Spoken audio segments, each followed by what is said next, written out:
Head sõbrad, täna räägime pühadusest. Milliseid assotsiatsioone see meis tekitab? Kas see seostub meile salapärase vaikusega mõnes maakirikus või tunneme pühaduse tunnet metsas, põlispuude kohinas? Üldiselt kaldume arvama, et pühadus on midagi harva ja kättesaamatut, mis seostub kuidagi erakordsete isiksuste, paikade või aegadega. 19. sajandil arvati, et moderniseerumine teeb religioonile lõpu. Kuid tegelikult on tekkinud uued lummused. Pühadus kui selline pole kuhugi kadunud, vaid on lihtsalt migreerunud uutesse ruumidesse.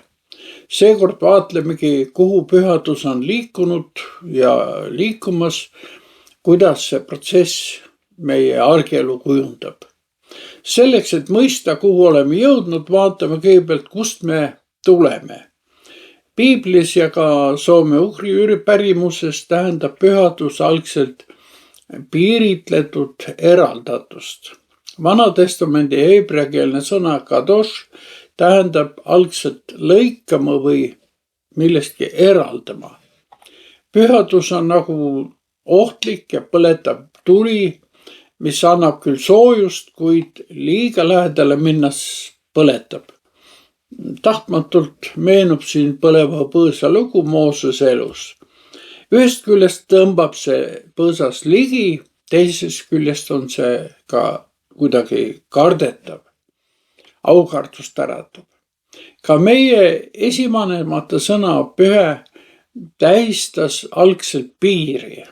Nii oli inimese käitumine hiitese ja pühade allikate juures rangelt reglementeeritud ja piiritletud. Pühad paigad esindavad siin teatud mõttes püsivust. Nad on eraldi, püsivad, kuid on see alati siis nii ka olnud. Ja tuleb öelda, et ei. Tõsiasi on see, et algselt ei tahtnud end näiteks piiblis ilmutanud Jumal üldse mingit hoonet endale. Abraham ei ehitanud hiiglaslikke kivist pühamuid, vaid ladus sinna, kus Jumal end oli ilmutanud tahumata kividest altarid ja rändas siis edasi. Pühadus sõltus Jumalaga kohtumisest maastikul. Maastikaga vaheldus. Hiljem saab vastavalt Jumala korraldusele Iisraeli rahva pühamuks rändav koguduse telk. Rahvas rändas koos oma pühamuga sinna, kuhu Jumala au hiilgus. See pilv neid parajasti juhatas. Ikka tõotatud maa poole. Inimestele tahame me aga asju betooni valada. Püsivad ehitused pakuvad turvatunnet ja seda, mis neis toimub, on lihtsam ka kontrollida. Nii ehitaski kuningas Saalomon tolle aja kohta tohutu templi. Nii pandi Jumal justkui institutsiooni raamidesse. Kuna tempel ehitati kuninga maale, kujunes sellest ka dünastiline keskus. Tegemist oli Jumala teenimise tsentraliseerimisega, et võidelda võõraste jumalate ja uskmatuse vastu. Samas tähendas selline tsentraliseerimine ka elu äärealade ilmalikustumist. Iroonia seisneb selles, et Saalomon ise pidi tunnistama, et taevaste taevad ei mahuta Jumalat, rääkimata siis mingi kivihoone. Kui Babyloonia väed hiljem Jeruusalemma ja selle templi hävitasid, ei tähendanud see siiski pühaduse lõppu. Prohvet Esekiel nägi nägemuse, kus Jumala kirkus tõusis templi lävepakult ja emigreerus ida poole, seal kuhu oli viidud vangid Paulusse. Jumal muutus taas vaimseks pühamuks, kes elas oma rahva keskel ja südames. Ta ilmutas ennast isegi 3 mehele tulises ahjus ja Danielile lõukoerte keskel. See eksistentsiaalne pööre viis selleni, et pühadus ei olnud seotud enam kindla geograafilise asukohaga. Templi häving ei tähendanud veel Jumala ligiolu ja pühaduse kadu. Uues testamendis rõhutab Jeesus, et pühadus ei ela enam mitte niivõrd templimüüride vahel, vaid inimeste südames. Vana maailma välise eraldatuse kujutlused asendusid sisemise hoiakuga. Kui Samaaria naine nagu esitab küsimuse, et meie esiisad kummardasid Jumalat sellel mäel ja teie ütlete, et Jeruusalemm olevat paik, kus peab kummardama Jumalat, kellele siis on õigus? Ja Jeesus vastab, tõelised kummardajad kummardavad Isa vaimus ja tões, sest Isa otsib neid, kes teda nõnda kummardavad. See on Johannese evangeeliumi 4. peatükk 20. ja 23. salm. Väliselt teenitakse toona Jumalat nii Jeruusalemma templis muidugi, aga ka sünagoogides, aga samaarlased siis omal mäel seal. Apostel Paulus aga ütleb hiljem, et usklikud ongi Jumala pühavaimu tempel. Geograafiline pühakoda asendub siin täielikult vaimse reaalsusega. Täna ka küsime, kust me siis 21. sajandi ilmalikus ühiskonnas võiksime leida veel pühadust. Prantsuse sotsioloog Emile Durkheim, kes elas 1858 kuni 1917, märkas, et kõik ühiskonnad jagavad maailma pühaks ja profaanseks. Kui traditsiooniline religioon nõrgeneb, tekivad lihtsalt uued pühad objektid ja ruumid.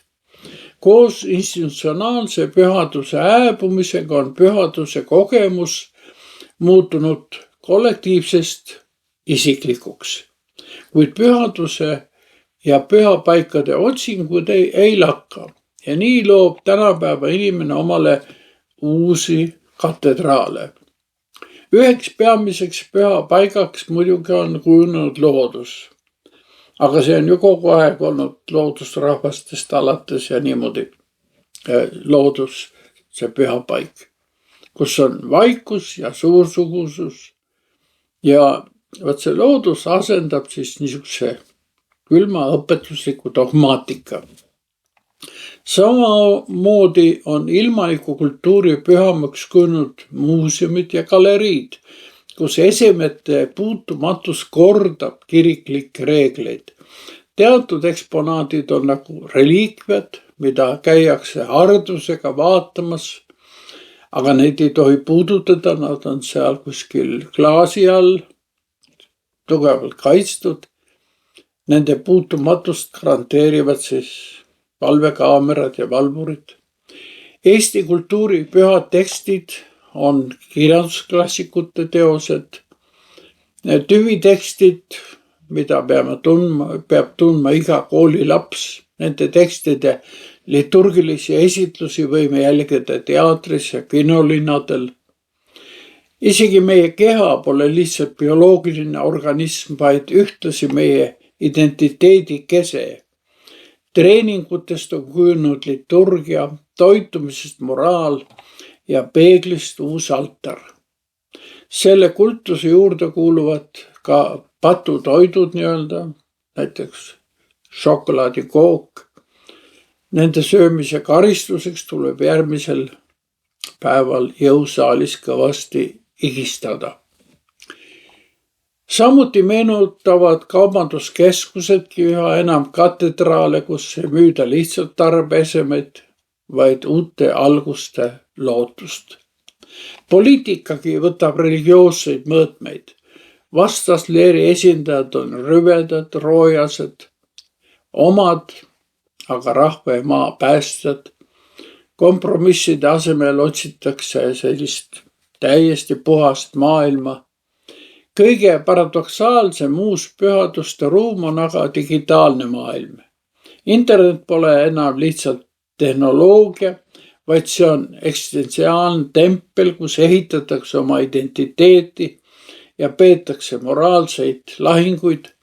Sotsiaalmeedia sünnitab oma pühakuid, nii-öelda neid suunamudijaid ning oma tühistatud hereetikuid ja avalikke meeleparandajaid.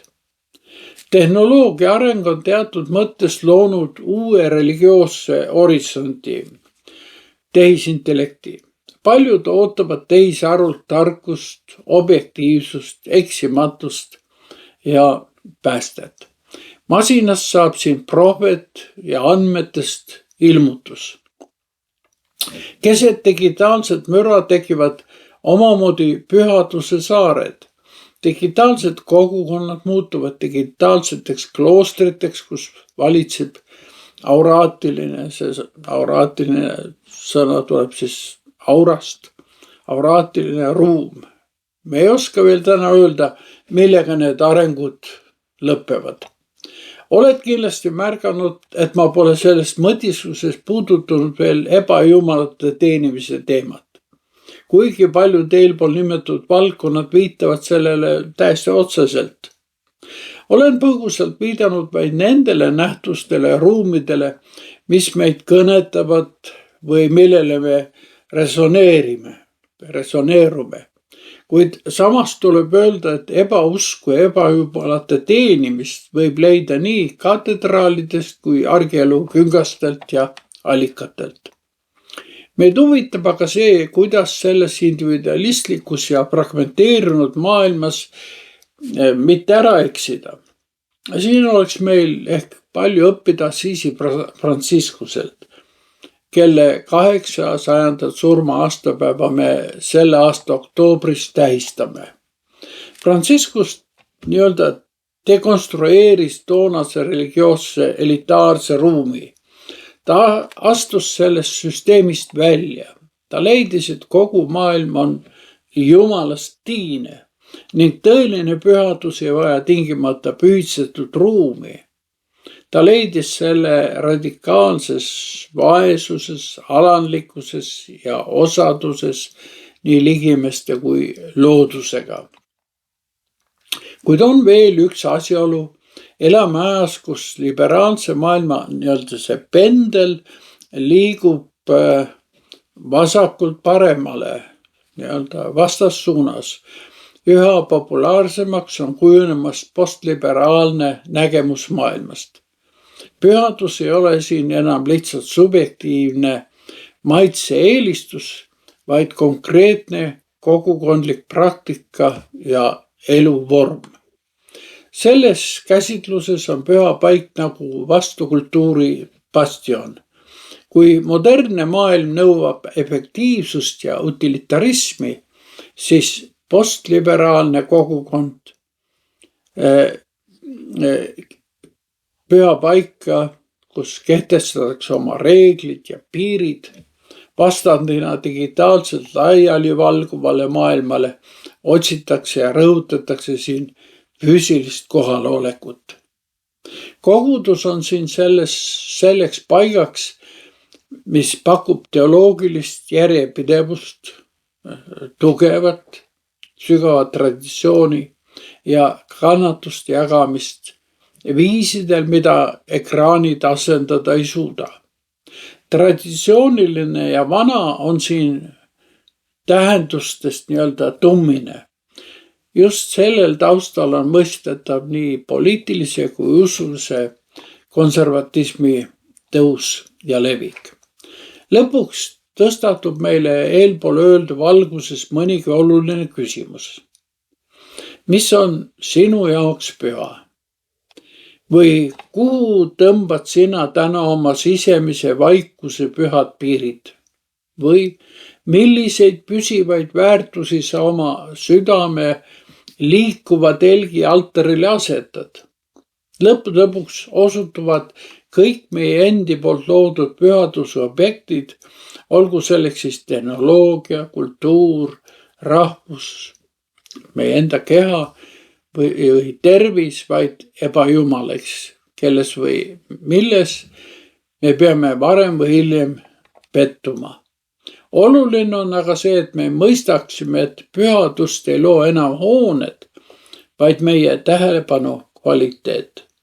Meie ajastu suurem puudus pole mitte pühaduse puudumine, vaid suutlikkus tõelist ja elava pühaduse allikat keset valitsevat infomüra ära tunda.